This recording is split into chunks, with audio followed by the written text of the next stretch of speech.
Priyanka and welcome back to my channel physics with twins. तो आज के इस लेक्चर में हम यूनिट 7 को स्टार्ट करने वाले हैं और इसका ये फर्स्ट लेक्चर है, यानी यूनिट 7 का ये क्या है, फर्स्ट लेक्चर है। और यूनिट 7 का क्या नाम है motion of planet and satellite.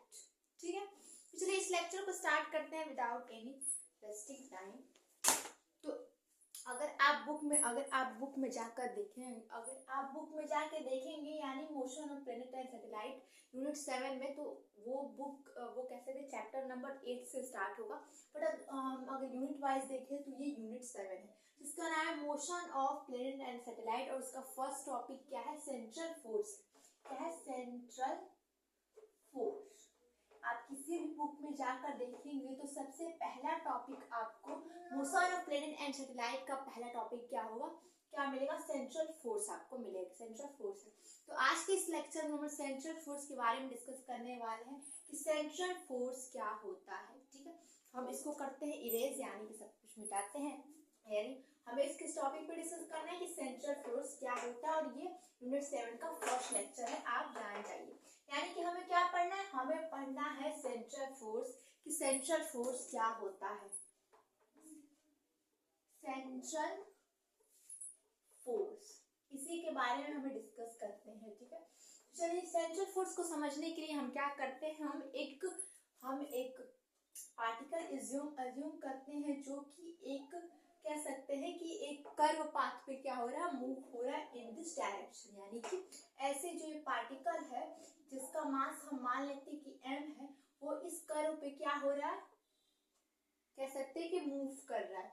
तो इस जो ये पार्टिकल है और इसका मास अगर m हम मान लेते हैं, इसका मास हम m मान लेते हैं, तो इसकी पोजीशन हम कैसे डिफाइन कर सकते हैं। पोजीशन यानी कि टाइम के साथ जब ये पार्टिकल जो है ऊपर जाएगा, फिर टाइम के साथ इधर जाएगा, टाइम के साथ इधर जाएगा, टाइम के साथ इधर जाएगा, तो आप क्या डिफाइन कर सकते हैं कि किस टाइम पे ये पार्टिकल इस कर्व पे कहाँ होगा। इसको डिफाइन करने के लिए यानी कह सकते हैं कि इस पार्टिकल का पोजीशन टाइम के साथ कहाँ होगा, टाइम के साथ कहाँ होगा, यहाँ होगा, यहाँ होगा, यहाँ होगा। ये डिफाइन करने के लिए हम क्या करेंगे, सबसे पहले हम एक कोऑर्डिनेट सिस्टम बनाएंगे। हम यहाँ पे मान लेते हैं 2D coordinate system. 2D means x and only y रहेगा। ठीक है, और इसको हम क्या मान लेते हैं, जो ये ओरिजिन है उसको हम फिक्स कर लेते हैं।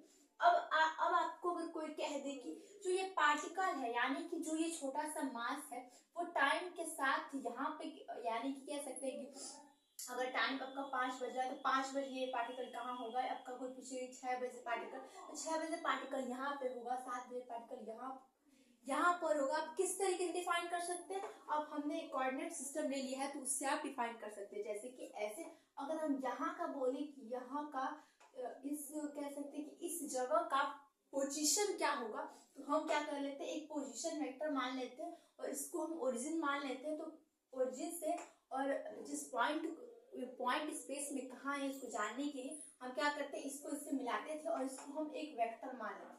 तो मैं मान लेती हूँ कि एक ये वेक्टर आ है। ठीक है, तो इसकी डायरेक्शन क्या होगी, डायरेक्शन बात करने से पहले एक और चीज हम ये समझते हैं कि देखिए आप एक चीज समझ सकते हैं कि जो ये पार्टिकल यानी जिसका मास m है वो इस कर्व के अराउंड अगर मूव कर रहा है तो इसकी हर वक्त वेलोसिटी चेंज हो रही है। कैसे आप जान सकते हैं कि हर वक्त वेलोसिटी चेंज हो रही है, क्योंकि वेलोसिटी आप जानते हैं कि दो चीजों से मिलकर बनती है। फर्स्ट ऑफ ऑल किसकी, स्पीड, एंड सेकेंड ये क्या होता है, डायरेक्शन। इन दोनों से मिलकर क्या होती है, वेलोसिटी क्या होती है, वेलोसिटी बनती है। तो यहाँ पे वेलोसिटी चेंज हो रही है, आप कैसे जान सकते हैं, अब ये देख सकते हैं कि टाइम के साथ स्पीड कभी 5 किलोमीटर कभी 3 किलोमीटर, टाइम के साथ अगर हो तो इस तरीके से आप कह सकते हैं कि वेलोसिटी चेंज हो रही है। पर यहाँ पे हम यहाँ पे इस फिगर से इतना तो नहीं जान पा रहे हैं कि टाइम के साथ वेलोसिटी, टाइम के साथ इस पार्टिकल का स्पीड चेंज हो रहा है कि नहीं हो रहा है, यानी कि मैग्नीट्यूड चेंज हो रहा है, ये हम लोग इस फिगर से नहीं जान पाएंगे। पर एक चीज जान जाएंगे कि इस पार्टिकल का जो हर एक पॉइंट पर जो डायरेक्शन है वो चेंज हो जा रहा है। डायरेक्शन कैसे चेंज हो रहा है, देखिए यहाँ पार्टिकल का डायरेक्शन इधर है, फिर थोड़ा सा घूमेगा तो पार्टिकल जब यहाँ पहुंचेगा तो उसका डायरेक्शन थोड़ा सा ऊपर है। यानी कर्व जैसे जैसे कर्व बनाते हुए जा रहा है तो इसका स्पीड भले चेंज हो चाहे ना हो, स्पीड पर सेकेंड जितना भी हो, यानी कि हम कह सकते हैं कि इसकी स्पीड अगर 5 किलो पर आवर होगी या फिर हर वक्त 5 किलो पर आवर होगी, तो उससे मतलब नहीं है कि स्पीड चेंज नहीं होगी। तो ये चीज तो अगर हम नहीं देख पा रहे हैं, तो ये चीज तो देख रहे हैं कि डायरेक्शन चेंज हो रही है। और आपको पता है कि वेलोसिटी, डायरेक्शन और स्पीड को मिला के ही क्या कहते हैं, वेलोसिटी कहते हैं। तो अगर डायरेक्शन चेंज हो रही है तो हम ये कह सकते हैं कि इस पार्टिकल का जिसका मास m है, उसका हर वक्त इस कर्व पे पोजीशन जो है, जिस वेलोसिटी क्या हो रही है, चेंज हो रही है। बिकॉज हम ये जानते हैं कि इस पॉइंट का जो डायरेक्शन है वो हर समय चेंज हो रहा है। धीरे धीरे कर्व ऊपर की ओर जा रहा है, फिर नीचे की ओर जा रहा है, फिर ऐसे जा रहा है। तो इस तरीके से हम ये जान सकते हैं कि इस पार्टिकल का जो वेलोसिटी है, इस पार्टिकल की जो वेलोसिटी है वो चेंज हो रही है। और टाइम के साथ, विच टाइम, यानी कि हम ये कह सकते हैं कि the rate of change of velocity क्या कहलाती है, वो कहलाती है एक्सेलरेशन। तो जब आपकी वेलोसिटी टाइम के साथ चेंज हो रही है तो उसे ही हम क्या करते हैं, आप जानते हैं कि rate of change of velocity is called acceleration, यानी कि उसे हम क्या करते हैं, त्वरण। यानी कि यहाँ इस पार्टिकल पे त्वरण भी लग रहा होगा, यानी एक्सेलरेशन भी लग रहा होगा। और जहाँ एक्सेलरेशन आ गया यानी त्वरण आ गया, वहां पे फोर्स है, ये तो आप जान जाइए। तो इस तरीके से आप ये जान जाइए कि इस तरीके से आपको एक चीज पता चलेगी कि यहाँ हर पॉइंट पे वेलोसिटी चेंज हो रही है।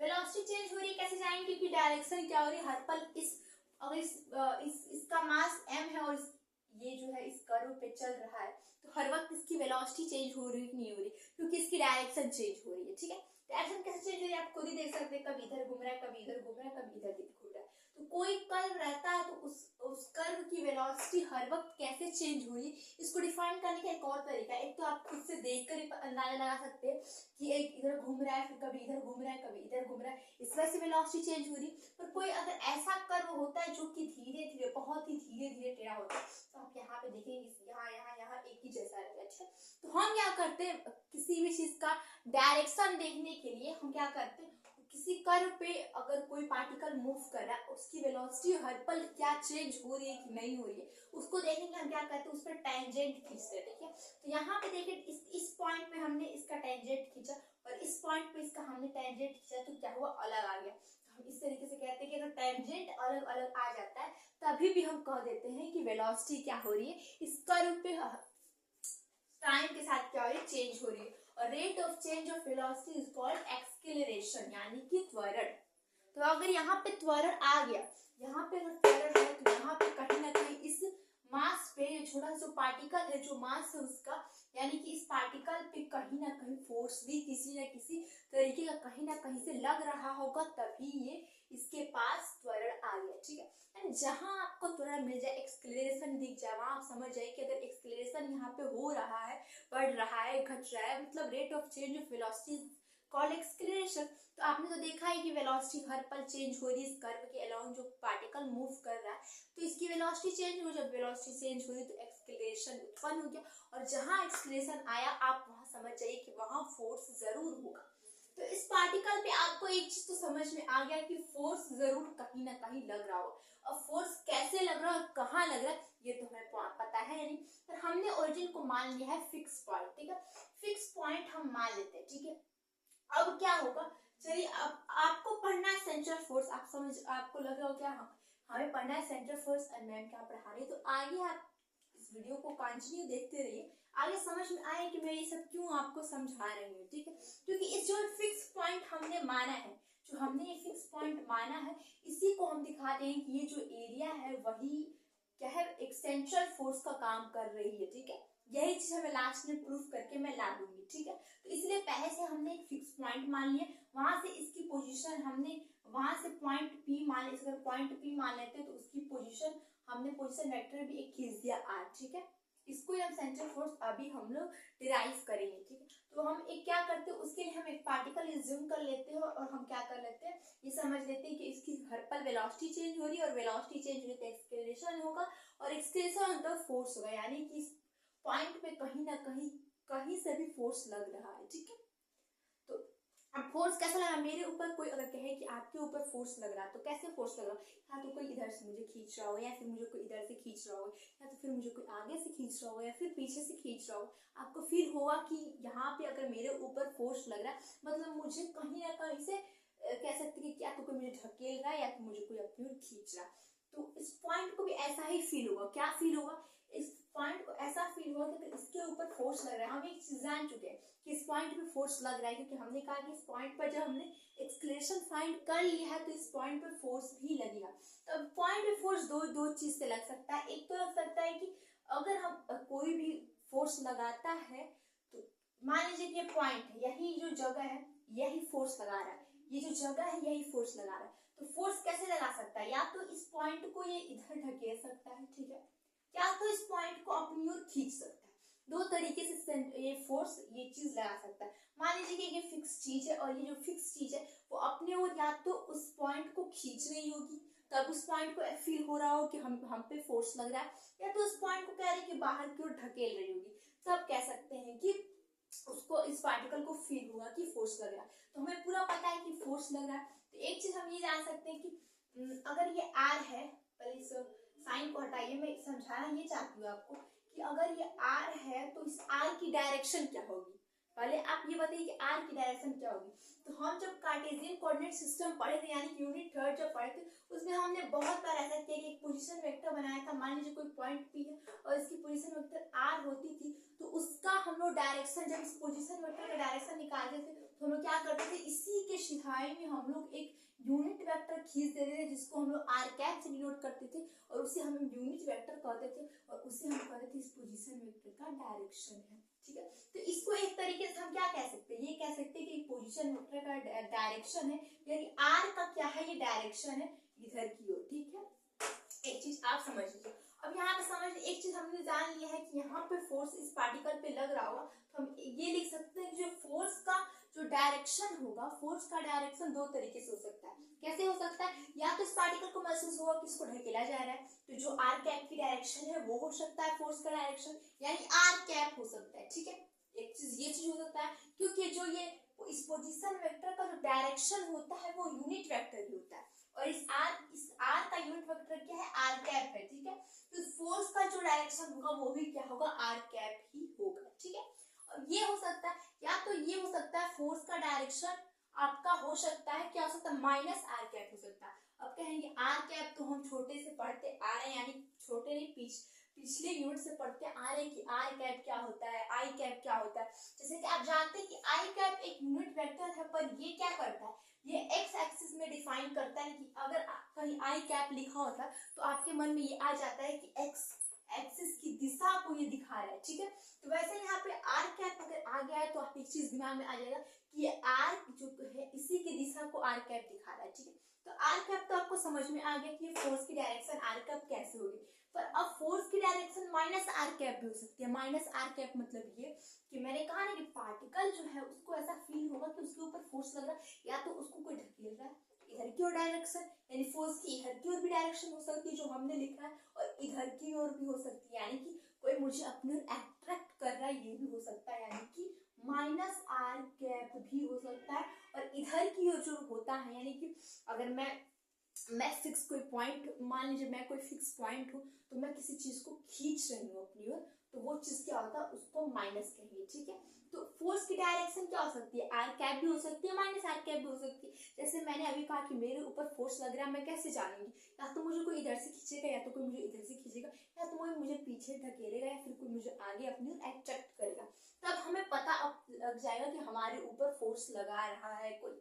तो इस पार्टिकल पे क्या हो सकता है, इस पार्टिकल को ऐसा फील हो सकता है कि हमें कोई ढकेल रहा है, या फिर हमें कोई अपनी ओर अट्रैक्ट कर रहा है, ठीक है।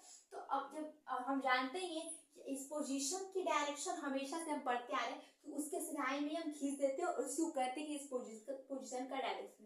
तो पोजीशन का डायरेक्शन इधर है, तो फोर्स की डायरेक्शन इधर भी हो सकती है, और फोर्स की डायरेक्शन इधर भी हो सकती है।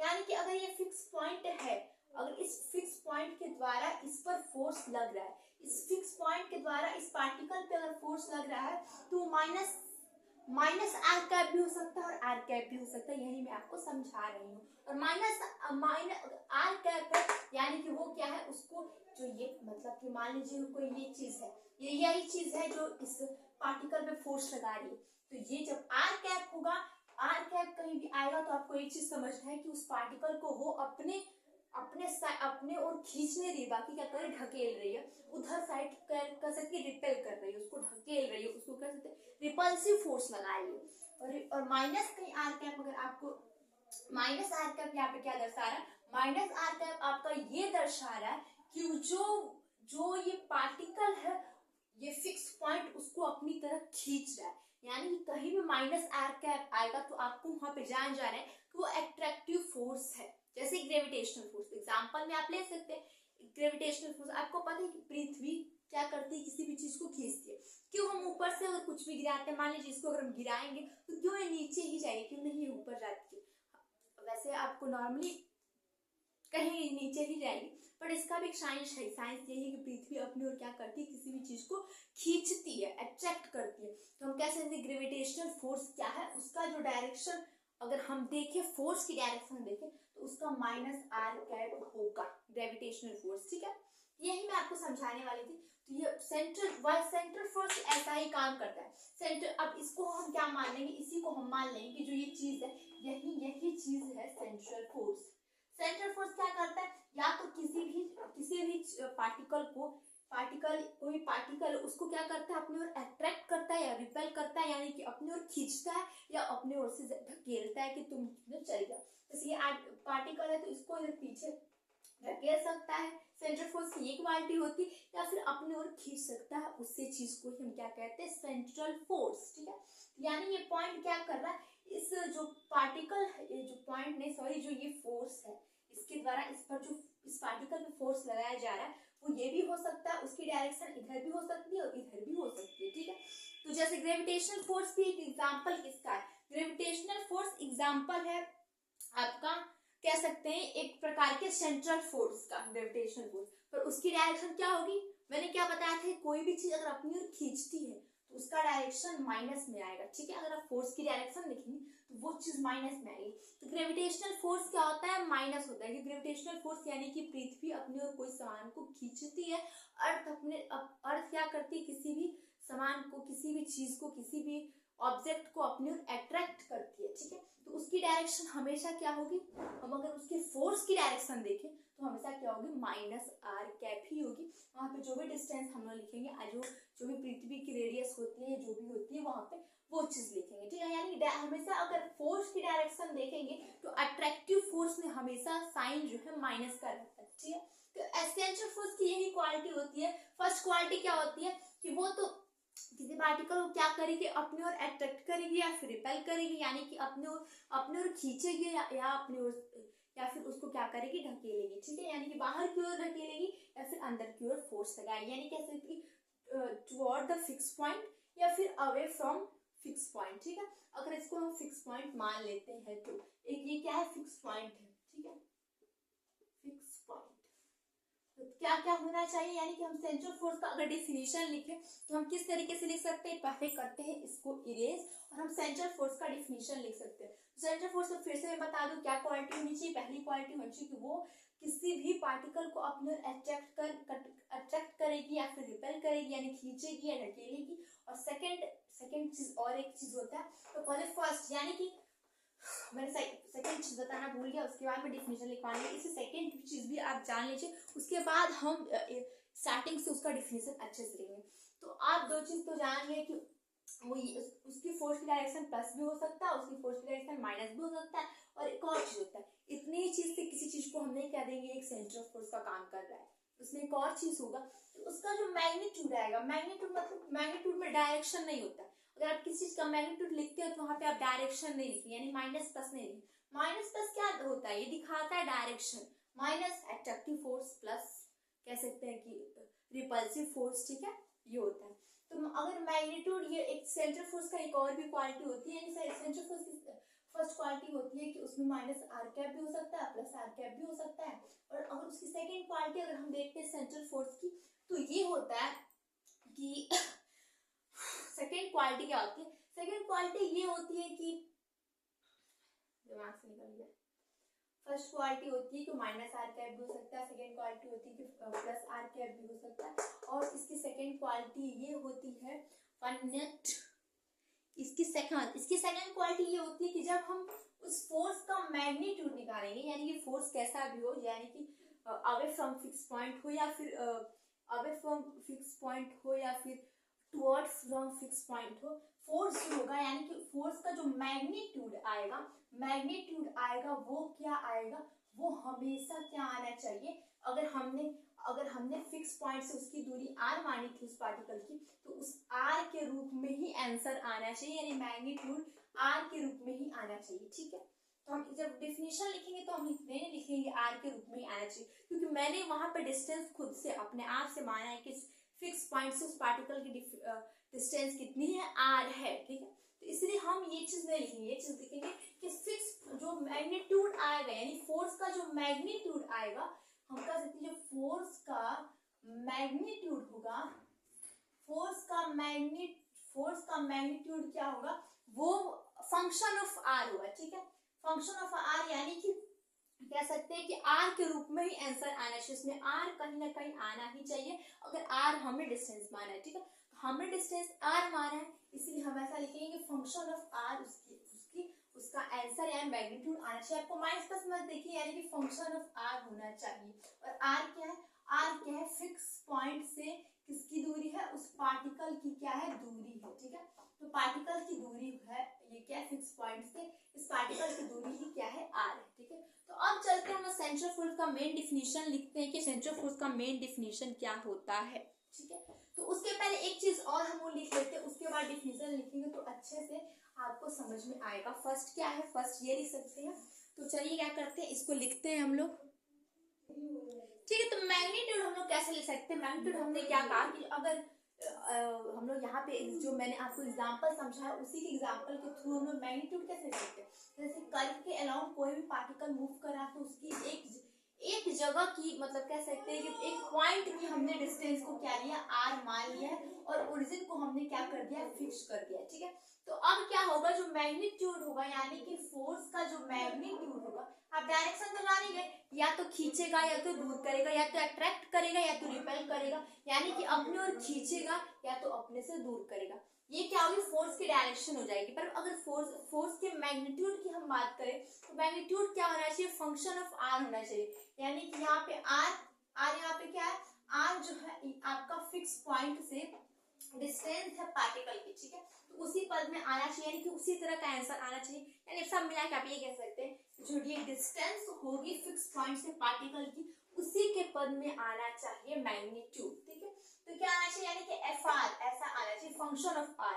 अब किसी के फंक्शन में वो लिखते हैं तो ऐसे लिखते हैं कि जो आपका मैग्नीट्यूड आएगा वो फंक्शन ऑफ r आएगा। ठीक है, तो ये क्या है, मैग्नीट्यूड है, और आप अगर उसके साथ अब डायरेक्शन को ऐड कर देते हैं, यानी डायरेक्शन यानी कि वेक्टर इस तरह का लिखते हैं, तो अब fr लिखेंगे और फिर उसकी डायरेक्शन क्या हो सकती है, अगर r कैप हम अगर रिपेल वाला देखते हैं यानी कि जो ढकेलता है इधर की ओर डायरेक्शन यहाँ पे, क्योंकि नॉर्मली हम लोग किसी भी चीज का डायरेक्शन क्या करते हैं, जो भी रहता है उसके आगे खींच देते हैं कि वही उसका क्या है, डायरेक्शन। जैसे अगर आप भी आगे चल रहे हैं तो कभी आप आगे चलते हैं तो कोई ये नहीं कहता है कि आपका डायरेक्शन पीछे है, आपका क्या कहता है, डायरेक्शन हमेशा आगे होता है। पर कभी कभी किसी कारण से आपको अगर पीछे से कोई खींच रहा है तो आपकी डायरेक्शन पीछे भी हो जाएगी। तो इसलिए नॉर्मली अगर हम देखते हैं किसी भी चीज की डायरेक्शन, तो जहां वो जाती है, यहाँ से मान लीजिए फिक्स पॉइंट से हम मानते हैं तो डायरेक्शन उसकी हम इधर ही मानते हैं, नॉर्मली हम इस तरीके से यहाँ पे लिख सकते हैं कि इसकी डायरेक्शन ये है।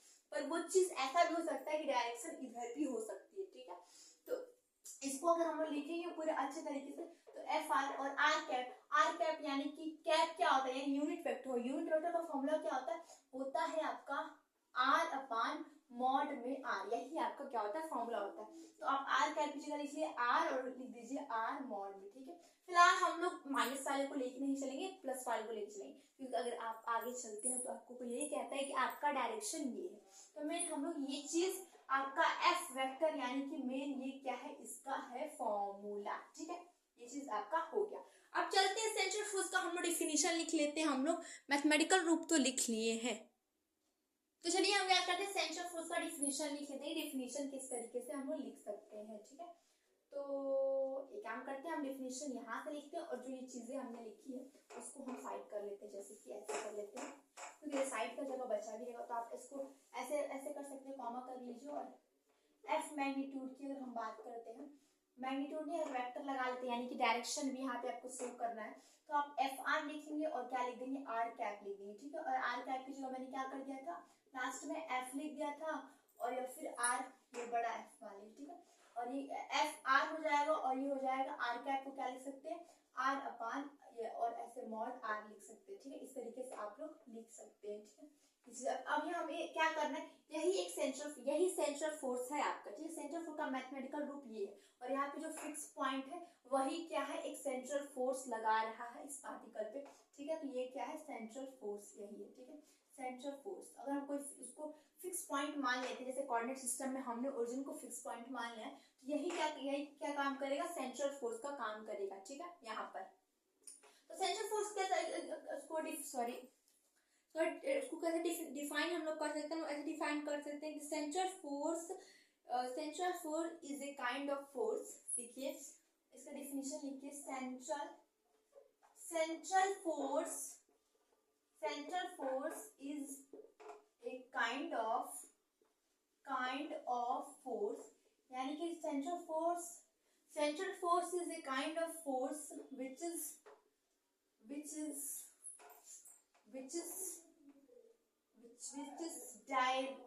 is directed यानी कि डायरेक्टेड टुवर्ड फिक्स पॉइंट, यानी कि आर कैप इधर मैंने बताया था ये माइनस आर कैप है, तो दोनों साइड हम कह सकते हैं, दोनों या तो खींच भी सकते, कोई चीज खींचती भी है वो भी सेंट्रल फोर्स है, और कोई ढकेलती है भी वो भी सेंट्रल फोर्स है, ठीक है। सेंट्रल फोर्स की दो पार्टी हमने देखी थी, और दूसरी पार्टी ये देखी थी, उसका मैग्नीट्यूड जो है वो फंक्शन ऑफ आर आना चाहिए, ठीक है। फंक्शन ऑफ आर आना चाहिए अगर इस केस में देखें तो। Central force is a kind of force which is directed toward the fix of centre, ठीक है। सेंटर जो है उसके मतलब जो ये फिक्स उसकी ओर डायरेक्टेड होना चाहिए, और आप एक चीज लिख सकते हैं, और directed away from fix point, ठीक है। फिक्स पॉइंट आप फिक्स पॉइंट लिख सकते हैं, जो आपने फिक्स पॉइंट अज्यूम किया उस फिक्स पॉइंट से अवे भी हो सकता है या फिर उसके ओर अट्रैक्टिव भी हो सकता है। तो central force is the kind of force which is directed toward the fix of centre, या फिक्स ऑफ पॉइंट भी लिख सकते हैं, और directed away from fix point, ठीक है। ये चीज पहली कंडीशन थी, और दूसरी क्या थी, एंड द मैग्नीट्यूड, उस फोर्स का मैग्नीट्यूड है, and the magnitude is क्या होगा, मैग्नीट्यूड क्या होगा।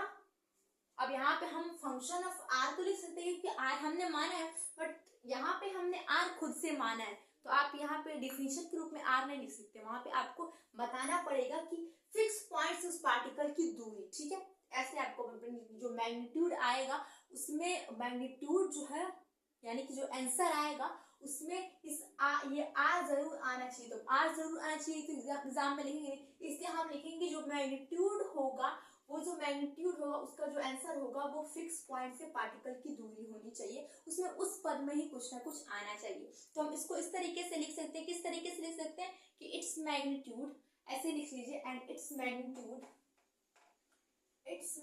हम कैसे लिख सकते हैं कि इट्स मैग्नीट्यूड इज ऑलवेज क्या होना चाहिए, ऑलवेज आर होना चाहिए। यहाँ पे आर तो हम लिखेंगे, तो हम लिखेंगे क्या होना चाहिए, function of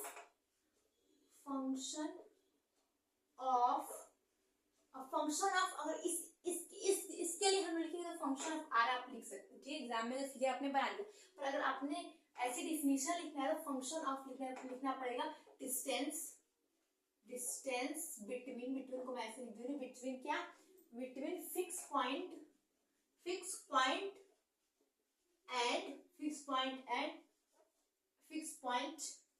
of distance between fix point and particle, ठीक है, एंड पार्टिकल, यानी पार्टिकल और जो फिक्स पॉइंट है उसके बीच जो डिस्टेंस है उसके ही पद में कह सकते हैं, उसके पद में कुछ ना कुछ आंसर आना चाहिए। तो ग्रेविटेशनल फोर्स इसका एग्जांपल एक तरीके से किस तरीके से हो सकता है, तो मैं देखूं कि नीचे दिख रहा है कि नहीं दिख रहा है, दिख रहा है। तो एग्जांपल के रूप में आप ग्रेविटेशनल फोर्स को आप एकदम अच्छे तरीके से सेंट्रल फोर्स लिख सकते हैं, क्योंकि उसमें क्वालिटी जो है जो मैंने बताई सब मिल जाएगी। जैसे एक एग्जांपल के रूप में हम दो चीज लिखेंगे, ठीक है। दो एग्जांपल हम ले लेते हैं। सेंट्रल फोर्स का आपसे कोई एग्जांपल पूछ देगा तो फर्स्ट एग्जांपल आपका हो जाएगा, जो फर्स्ट एग्जांपल होगा आपका ये हो सकता है gravitational force. Gravitational force, gravitational force, कैसे ग्रेविटेशनल फोर्स हो सकता है? इस तरीके से हो सकता है।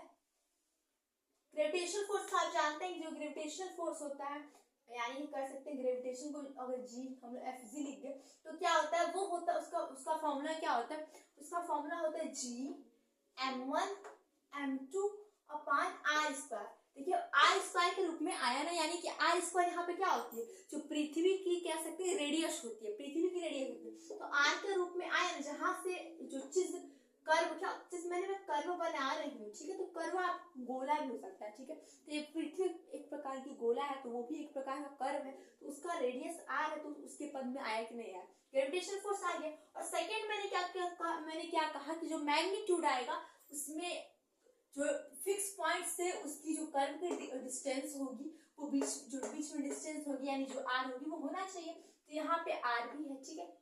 अब ये तो क्या हो, ये मैग्नीट्यूड इतना आ जाएगा, मैग्नीट्यूड आ जाएगा। पर मैंने कहा कि क्या है, central force is a kind of force which is directed toward fix centre, यानी कि या तो सेंटर की ओर कह सकते हैं कि सेंटर की ओर अट्रैक्टिव फोर्स होना चाहिए, या तो रिपल्सिव फोर्स होना चाहिए। एक उसमें सेंट्रल फोर्स में एक रहना चाहिए, तभी उसको हम सेंट्रल फोर्स कह सकते हैं। ग्रेविटेशन फोर्स में हम क्या कर सकते हैं, अगर आप किसी सामान को नीचे फेंकते हैं तो बताइए पृथ्वी अपनी ओर खींचती है या फिर पृथ्वी इसको ऊपर ढकेलती है? पृथ्वी क्या होती है, अपनी ओर खींचती है, यानी अट्रैक्टिव फोर्स।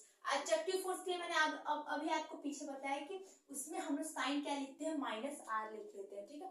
तो आप अगर आपसे कोई डायरेक्शन पूछ दे, इसकी डायरेक्शन आपको अगर कोई पूछ देता है तो आपको ऐसे लिखना पड़ेगा जी m1 m2 upon r square, और इसको लिख सकते हैं माइनस आर कैप, ठीक है, माइनस आर कैप, ठीक है। तो इस तरीके से आप विथ डायरेक्शन ग्रेविटेशन फोर्स को आप डिफाइन कर सकते हैं, और डायरेक्शन के साथ हमने ग्रेविटेशन फोर्स यहाँ पे लिख दिया। और ग्रेविटेशन फोर्स का मैग्नीट्यूड देखें तो आपका ये आ जाएगा, जो कि सेंट्रल फोर्स का मैंने दो बताया ना आपको, जिसकी दो चीज रहनी चाहिए। पहले तो वो कि आर के रूप में आना चाहिए, तो आर के रूप में यहाँ पे आ गया, ठीक है। और सेकेंड इज क्या होना चाहिए, सेकेंड होना चाहिए या तो वो अट्रैक्टिव होना चाहिए या रिपल्सिव होना चाहिए। तो यहाँ पे क्या अट्रैक्टिव है, क्यों अट्रैक्टिव है, क्योंकि पृथ्वी किसी भी सामान को क्या करती है, खींचती है, उसी को क्या कहते हैं, उसी को हम कहते हैं ग्रेविटेशनल फोर्स, ठीक है। तो पृथ्वी क्या करती है, हमारे ऊपर ग्रेविटेशनल फोर्स प्लस, क्यों आप छत से कूद जाएंगे तो क्यों नहीं ऊपर चले जाएंगे, नीचे आ जाएंगे, क्यों, पृथ्वी आपको अपनी ओर खींचती है, फोर्स लगाती है, वही होता है ग्रेविटेशनल फोर्स, ठीक है। तो ये आप समझ गए, ठीक है, gravitational force. And second example अगर आपको मैं बताऊं तो ग्रेविटेशनल सॉरी सेंट्रल क्या बोलते हैं, सॉरी क्या मैं पढ़ा, सेंट्रल फोर्स है, उसका फर्स्ट एग्जांपल आपका ग्रेविटेशनल फोर्स होगा। और सेकेंड एग्जांपल में एक और बताती हूँ, इलेक्ट्रोस्टैटिक, ठीक है। क्या होता है, इसको हम क्या करते हैं, आप कर लीजिए स्क्रीनशॉट। अब हम क्या कर लेते हैं, इसको हम लोग एक दूसरा एग्जांपल भी ले लेते हैं, ठीक है।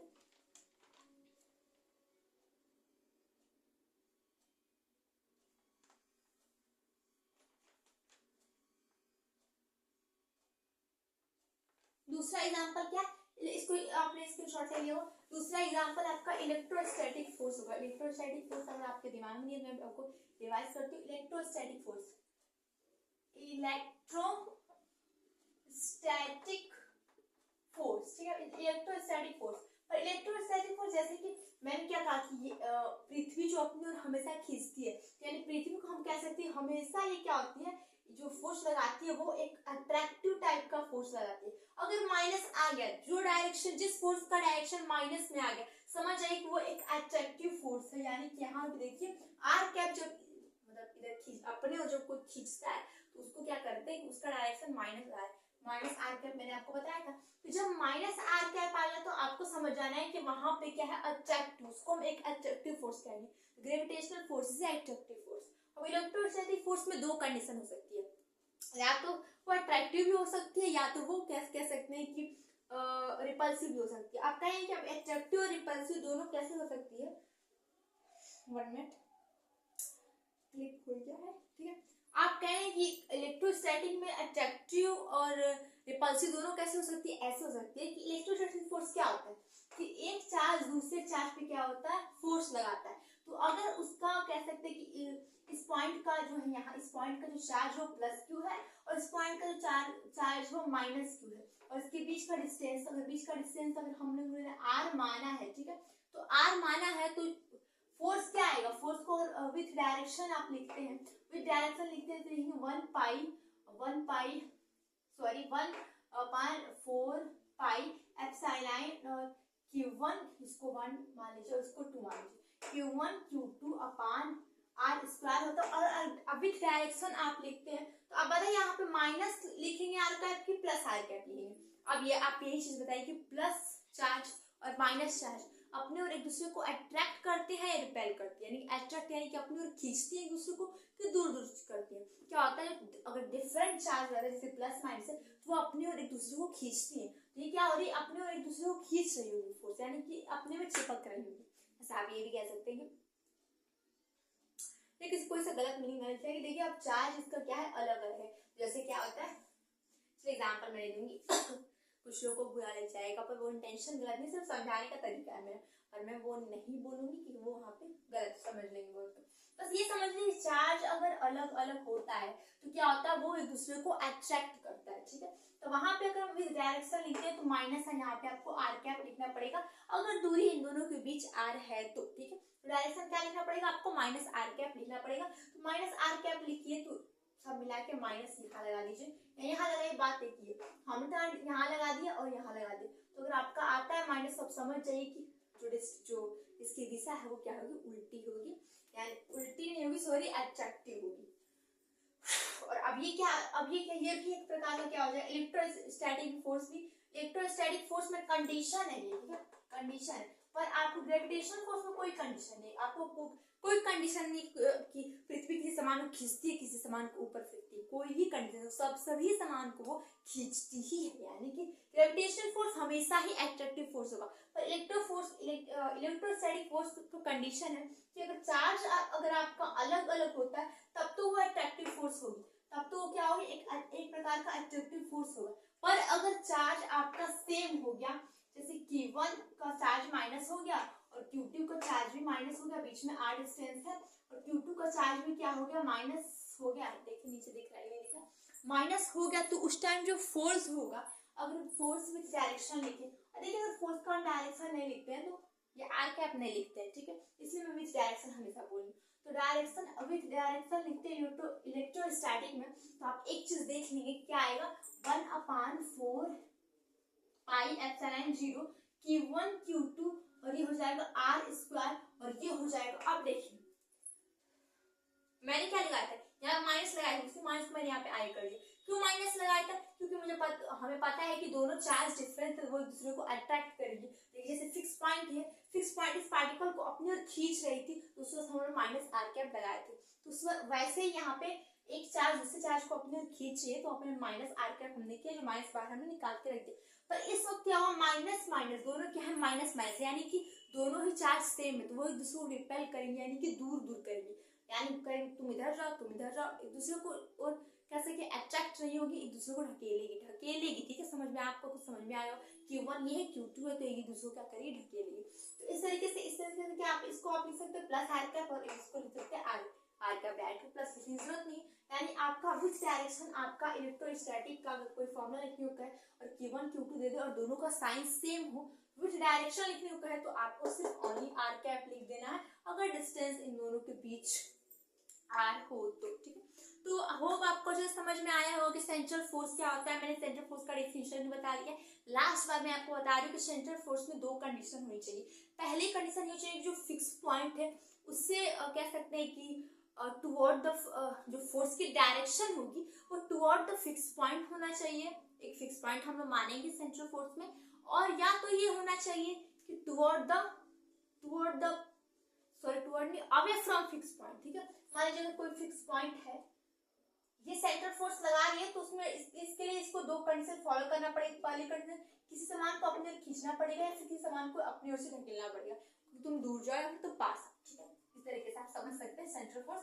तो ग्रेविटेशनल फोर्स इसे क्या है, एक प्रकार का सेंट्रल फोर्स है, और सेंट्रल फोर्स में भी क्या है, वो अट्रैक्टिव फोर्स है, ठीक है। अट्रैक्टिव फोर्स है क्योंकि साइन हमेशा उसका माइनस में आएगा, ठीक है।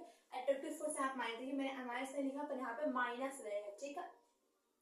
क्योंकि कोई भी अट्रैक्टिव फोर्स होता है, 6 पॉइंट से ये चीज इस पार्टिकल को खींच रही है, तो उसकी डायरेक्शन मैंने पहले ही बताया था कि माइनस आर कैप रहेगा। ये माइनस को आगे, ये माइनस मैंने आगे ले लिया था, इससे यहाँ से माइनस हटा दिया था, ठीक है।